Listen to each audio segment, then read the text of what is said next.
This is a man-made forest. It can spread over acres and acres of area, or it could fit in a small space, as small as your house garden. Age of this forest is just 2 years. I have a forest in backyard of my own house. It attracts a lot of biodiversity.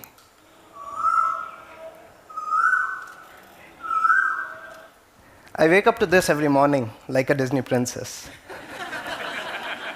I am an entrepreneur who facilitates making of these forests professionally.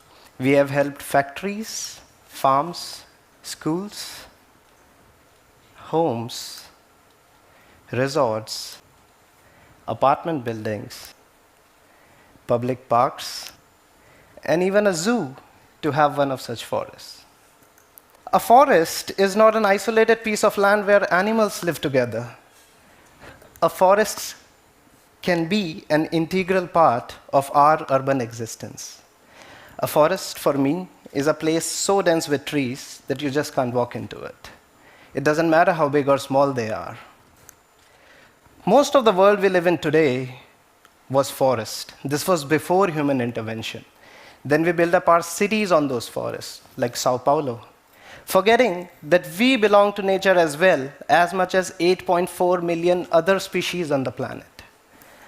Our habitat stopped being our natural habitat, but not anymore for some of us. Few others and I today make these forests professionally, anywhere and everywhere. I am an industrial engineer. I specialized in making cars. In my previous job at Toyota, I learned how to convert natural resources into products. To give you an example, we would drip the sap out of a rubber tree, convert it into raw rubber, and make a tire out of it, the product. But these products can never become a natural resource again.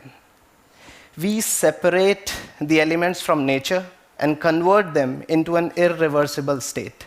That's industrial production. Nature, on the other hand, works in a totally opposite way.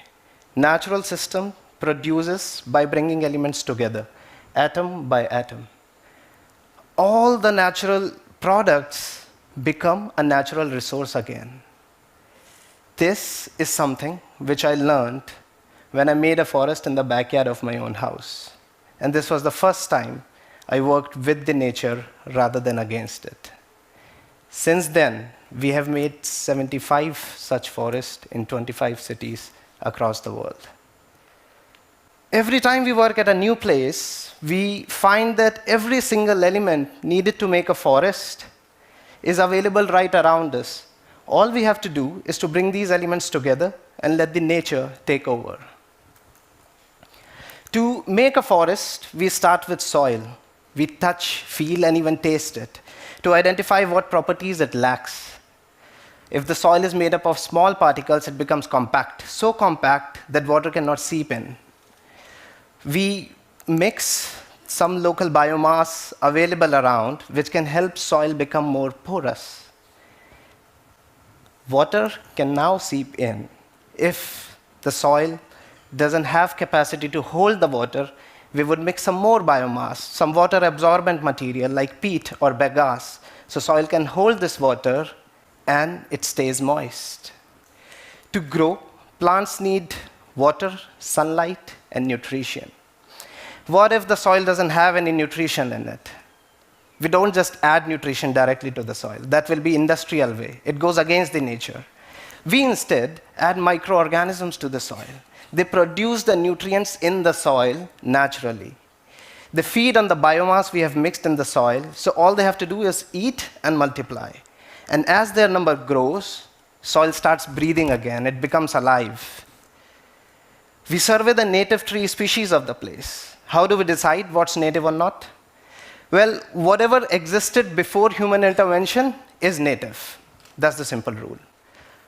We survey a national park to find the last remains of a natural forest. We survey the sacred groves or sacred forests around old temples. And if we don't find anything at all, we go to museums to see the seeds or wood of trees existing there a long time ago. We research old paintings, poems, and literature from the place to identify the tree species belonging there.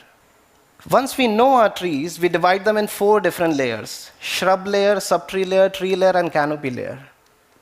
We fix the ratios of each layer, and then we decide the percentage of each tree species in the mix. If we are making a fruit forest, we increase the percentage of fruit-bearing trees. It could be a flowering forest, a forest that attracts a lot of birds or bees, or it could simply be a native wild evergreen forest. We collect the seeds and germinate saplings out of them. We make sure that trees belonging to the same layer are not planted next to each other, or they will fight for the same vertical space when they grow tall. We plant the saplings close to each other. On the surface, we spread a thick layer of mulch. So when it's hot outside, the soil stays moist. When it's cold, frost formation happens only on the mulch. So soil can still breathe while it's freezing outside. This soil is very soft, so soft that roots can penetrate into it easily, rapidly. Initially, the forest doesn't seem like growing, but it's growing under the surface. In first 3 months, roots reach a depth of 1 meter. These roots form a mesh, tightly holding the soil. Microbes and fungi live throughout this network of roots. So if some nutrition is not available in vicinity of a tree, these microbes are going to get the nutrition to the tree. Whenever it rains, magically, mushrooms appear overnight. And this means that soil below has a healthy fungal network. Once these roots are established, forest starts growing on the surface.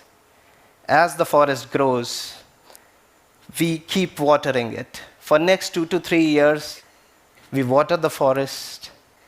We want to keep all the water and soil nutrition only for our trees. So we remove the weeds growing on the ground. As this forest grows, it blocks the sunlight. Eventually, the forest becomes so dense that sunlight can't reach the ground anymore. Weeds cannot grow now because they need sunlight as well.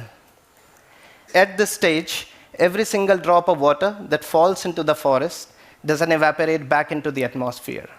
This dense forest condenses the moist air and retains its moisture. We gradually reduce and eventually stop watering the forest. And even without watering, the forest floor stays moist and sometimes even dark.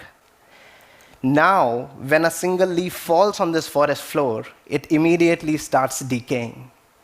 This decayed biomass forms humus, which is food for the forest. As the forest grows, more leaves fall on the surface, means more humus is produced, means more food, so forest can grow still bigger. And this forest keeps growing exponentially. Once established, these forests are going to regenerate themselves again and again, probably forever. In a natural forest like this, no management is the best management. It's a tiny jungle party. This forest grows as a collective. If the same trees, same species, would have been planted independently, it won't grow so fast. And this is how we create a 100-year-old forest in just 10 years. Thank you very much. Thank you. Thank you.